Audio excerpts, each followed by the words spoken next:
After all the sacrifices, after all the studies, after few months na walang day off, yung mga sacrifices, I am so proud to announce mga bab na meron nung isang napanood na isang vlog, kalimutan ko na kung sino yun.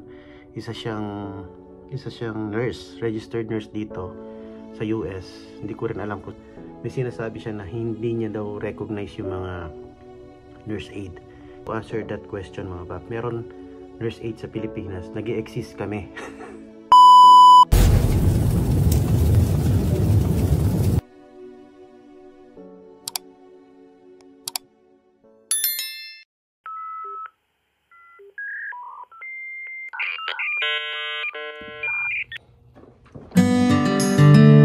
And what is up mga bab? So yun, natuloy din ang ating sit down vlog. After all the sacrifices, after all the studies, after few months na walang day off, yung mga sacrifices, after few months na 3 hours lang ang tulog, ano pa ba, after na sacrifice yung mga bills ko. I am so proud to announce mga bab na natapos na natin ang ating CNA program kahapon. So yes mga bab, so gagawin ko itong, so naisipan ko gumawa ng sit down vlog dahil nga gusto ko kayong i-update yung ating mga supporters, mga subscriber, mga friends, lalo na sa Pinoy Let's Go, ano? So yes, ang update mga bab, natapos na natin yung ating CNA program. Yun. So palagi ko sinasabi CNA. Nakakalimutan ko na hindi naman pala lahat ng tao alam kung ano yung CNA. So para sa lahat na nanonood, yung mga wala sa healthcare field, yung mga walang idea pero gustong pumasok sa ganitong field.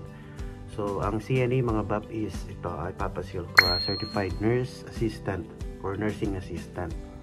So sa mga nasa Pilipinas mga bab, kasi may mga viewers tayo from Philippines, ano, mostly nasa Pilipinas tapos United States ang ating mga viewers, yung mga nakikita ko. So sa Pilipinas meron tayong nurse aid mga bab, or nurse aid ang tawag doon. Ang tawag dito is certified nursing aid or nursing assistant or CNA. Sa Pilipinas ang tawag natin is nurse aid or nursing assistant. Meron dyan sa Pilipinas mga bab, kasi meron nung isang napanood na isang vlog, kalimutan ko na kung sino yun. Isa siyang nurse, registered nurse dito sa US. Hindi ko rin alam kung saan banda kasi parang napadaan lang siya sa aking wall sa YouTube, tapos medyo nag-standby ako ng konti. So may sinasabi siya na hindi niya daw recognize yung mga nurse aid. Hindi niya alam kung meron nurse aid sa Pilipinas. Well, to answer that question mga bab, meron nurse aid sa Pilipinas, nag-i-exist kami. So nag-i-exist kami. Comment down below sa mga Pilipinas, yung mga nurse aid na nasa Pilipinas. Comment down below para malaman ng mga nurses na nandito sa US na hindi ko alam kung saan galing sila, kung saan part ng Pilipinas sila galing, or saan sila part ng Pilipinas or hospital na nag-work nang walang nurse aid. Kasi nag-i-exist ang nurse aid sa Pilipinas. Nurse aid ang tawag dito naman sa Amerika, CNA or Certified Nursing Assistant. So nag-i-exist kami mga bab, may mga school sa Pilipinas na may course or may course ng nurse aid. So I took mine, yung first course ay yung second course ko na nurse aid sa Pilipinas. Just to let you know mga babs, yung nurse aid ko sa Pilipinas is my second course, kasi nag-graduate ako ng college na 4 years course as a liberal arts. So and then naghanap ako ng mga job. So pero ibang topic na yun mga bab, no? So ito lang yung babanggitin natin para lang sa elaboration, ano, para ma-elaborate natin to, para maliwanagan yung iba nating mga kababayan, lalo na yung mga Pilipino. So yeah, nag-exist kami mga bab, nurse aid. So may kakalapin akong mga may gagather akong mga patunay na may nurse aid sa Pilipinas. So ito yung experience ko. Pinadala ito ng friend ko.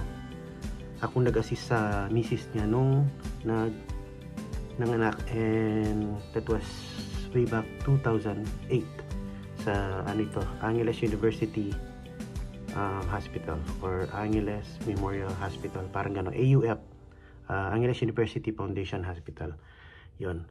Pero aside that, sa hospital na yan, meron din ako two hospital experience sa amin, sa lugar namin, which is Pilipinas, Angeles City. So yun, furthermore, yun po, nag-exist kami sa Pilipinas, para lang maliwanagan, no, na meron CNA sa Pilipinas. Hindi nga lang CNA ang tawag, nurse aid yun. Ayan, so proceed na tayo sa ating topic talaga ngayon. So sa mga hindi nakakaalam, kumuha tayo ng Certified Nursing Assistant dito sa State of California. So disclaimer lang, ang mga ikikwento ko lang at i-share ko is my own experiences dito sa California, sa State of California. In other state, di ko alam kung paano sa kanila. Some are saying 4 weeks, 6 weeks ang kanilang mga klase or program sa CNA. While here, yung sa akin, it took 5 months. So wait mga bab, huwag kayong masyadong mainit ang ulo. So explain ko kung bakit 5 months. Kasi kinuha ko ng self-paced, yung sa akin, kinuha ko ng self-paced and online. So ang tawag doon is hybrid. Yung theory part ng CNA class ko is online and self-paced, meaning nasa akin kung anong oras ako gustong mag-online.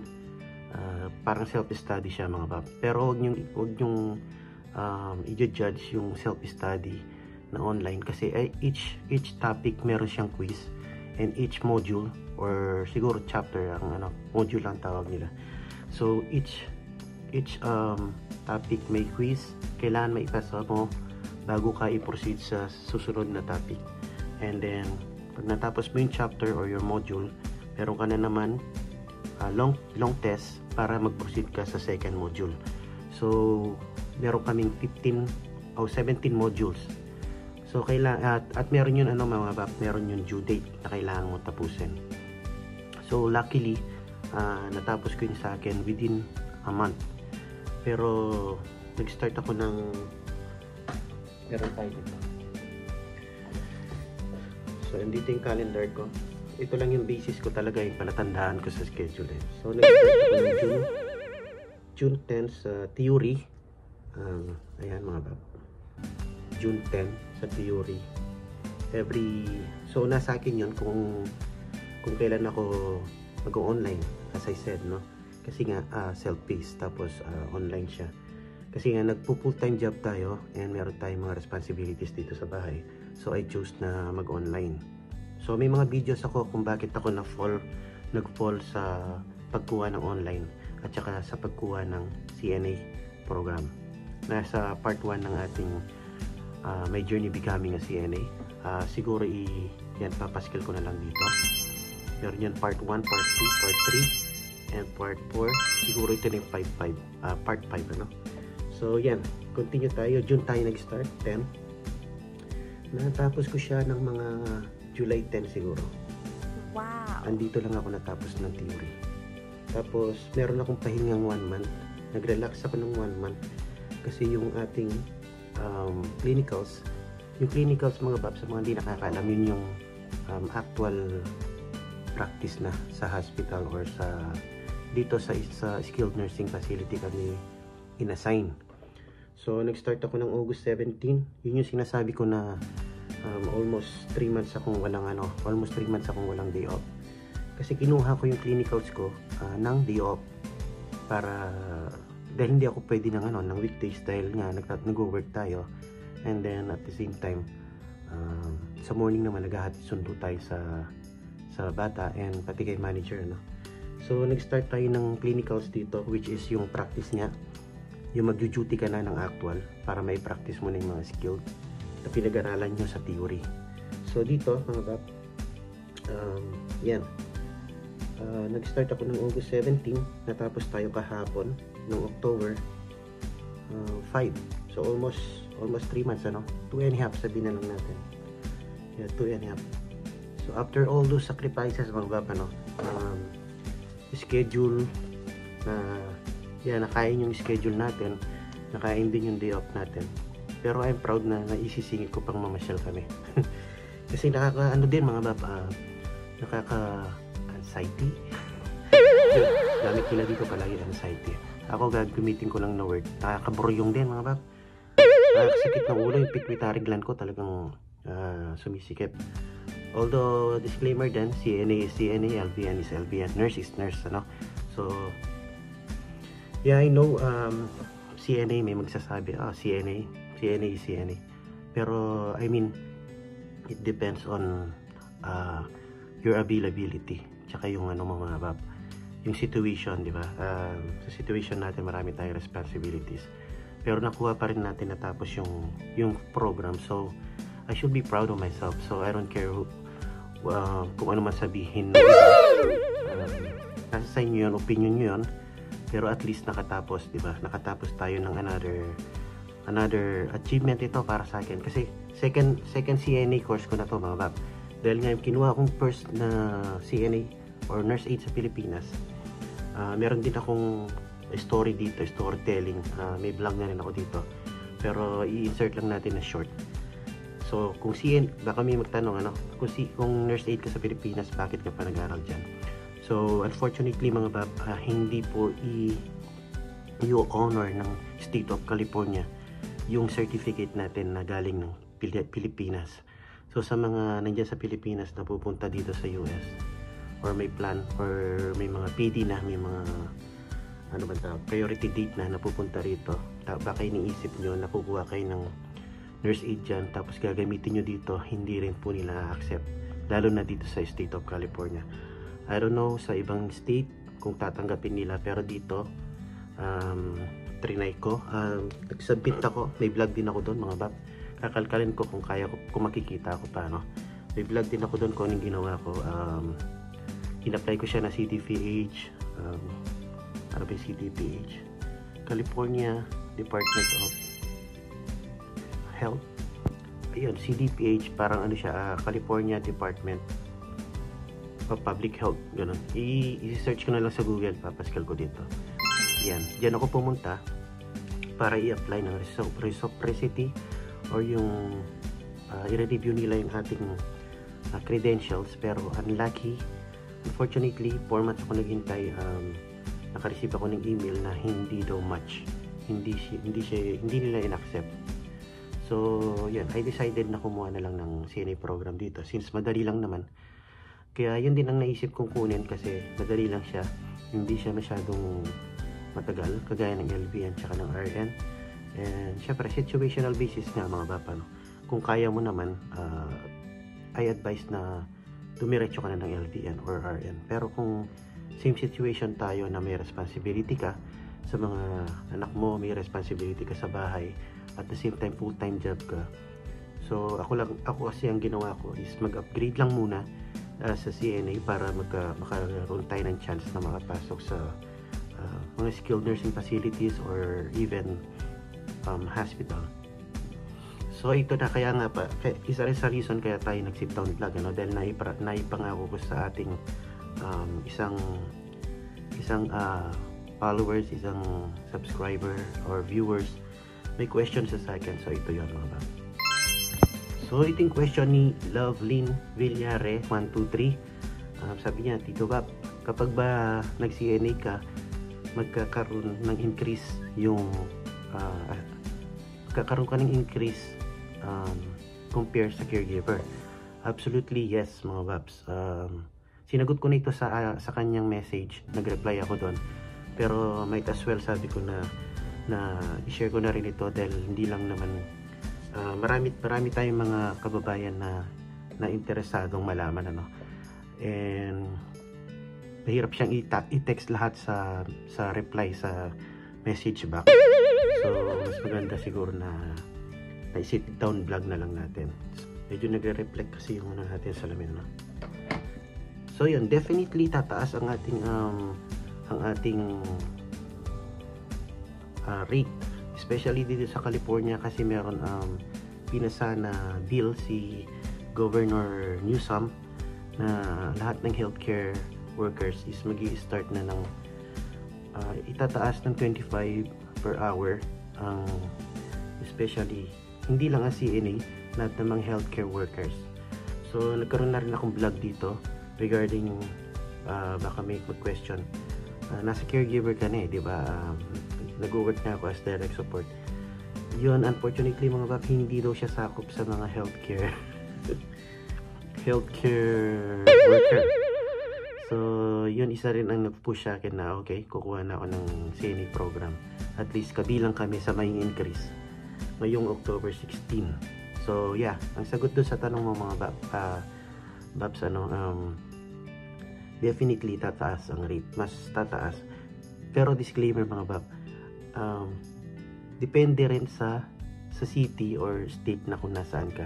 Kasi dito mga bab, sa city namin, where my location at exactly, medyo mababa yung offer sa mga caregiver. Pero pag nagbiyahe ako ng 1.5 to 2 hours, which is sa Bay Area or sa San Francisco, mas mataas ang offer doon mga bab. Pag nag-check ako sa Google, sa Indeed, nakikita ko mas mataas yung mga rate nila. So yun ang sinasabi ko, depende sa state, depende sa city mga bab. Nasa State of California, halimbawa nasa State of California kami, pero different city, different rate mapa caregiver tsaka mapa CNA. So ang CNA din, ganun din mga bab, mas mataas din ang rate nila sa Bay Area compare dito sa amin, sa area namin, which is nasa Modesto kami mga bab. So sabi kasi nila medyo province na daw ito, kaya medyo mababa yung ang aming rate. Pero kasi kung titingnan mo mga bab, ang cost of living naman sa Bay Area, which is banda ron sa may San Francisco, is mas higher compare naman dito sa area namin sa Modesto. Sa rent pa lang ng mga apartment tsaka bahay, mas higher doon mga babs. Sa mga pagkain, I don't think kung may pagkakaiba, baka parehas lang. Ang mahal lang siguro is yung rent ng mga bahay and mortgage, gano'n. So yun ang sagot sa tanong mo. At Lovely Villare or Villier 123, and meron pa siyang isang tanong sa akin, hindi ko na makita kung saan pero sabi niya, mas marami ba yung opportunity? Definitely mas dadami yung opportunity mo kung magiging CNA ka, dahil nga magiging certified ka ng state mga bab. Meron kang CNA certification from the state of California or kung saan ka man state. So mas kinikilala kasi nila yon. Tsaka mas maraming ma-open na opportunity sa'yo, like sa hospital, and then sa hospital itself pa lang marami ng opportunity doon mga bab. Dahil kapag nakapasok ka ng hospital as a CNA, hindi lang doon yung pwede mong pasukan. Pwede kang maging PCT, patient care technician. Itong mga mga sinasabi ko, disclaimer lang mga bab, nire-research ko rin and pinapanood ko rin. So hindi pa ganun kadaming knowledge ko with regards doon, pero pag nakapasok tayo ng hospital, siguradong marami tayong matututunan. So may mga sinasabi nilang mga tech like radiology tech, pwede kang mag-phlebotomist, kukuha ka lang ng mga ilang months na studies again or program. So marami kang options sa hospital. So yun ang sinasabi ko, magiging wide yung yung opportunities para sa'yo and para sa akin. So yeah, kasi kung sa caregiver is limited lang, mostly home care, mostly assisted living, ganon. I don't think merong caregiver na maiha-hire sa mga hospital. Siguro pwede kung magbabantay ka lang ng patient sa hospital, pero yung i-employed ka ng hospital, I don't think so. Hindi ako sure, pero comment down below sa mga caregiver na nakakuha ng work sa hospital. So, yeah. So, yun, definitely, dadami yung opportunities. Yung tanong mo sa akin, dadami yung opportunities. Ang lalaki. Ayun, di naman ganun kalaki, pero meron, may pupuntahan. So, yeah. So, yun. Hopefully, nasagot ko yung questions nyo, no? And sa mga viewers natin na may further question pa, you can leave your comment down below kasi hindi lahat pwedeng i-discuss natin dito sa isang sit-down vlog, ano? So, siguro masyado nang mahaba ito. So, yeah. So, kung plan nyo mag-CNA, just go for it. Huwag na kayong mag-hesitant, kagaya ng ginawa ko, mga bab. Marami akong iniisip noon na magiging, iniisip ko mahirap, yung schedule paano, yung expenses pa paano. Pero kung gusto mong gawin yung isang bagay, mga bab, makukuha mo. Yeah, just like this. Hindi ko na malayan, tapos na. Although, naramdam ko yung hirap, mga bab. Naramdaman ko yung hirap. Lalong-lalo na sa schedule. Tsaka yung wala kang day off. Naramdaman ko yun, mga bab. And, yeah, after all the sacrifices, yun nga, after sacrifice, success, yun natin, ang aim natin. And, yeah, hopefully, sa mga nagpa-plan mag-CNA, nakatulong itong ating sit-down vlog. So, yan, kahit anong gusto mo sa buhay, just go for it. Sarili mo yung magdedesisyon, hindi kailangan na ibang tao yung magdesisyon para sa'yo. So let's do it, mga paps, and peace.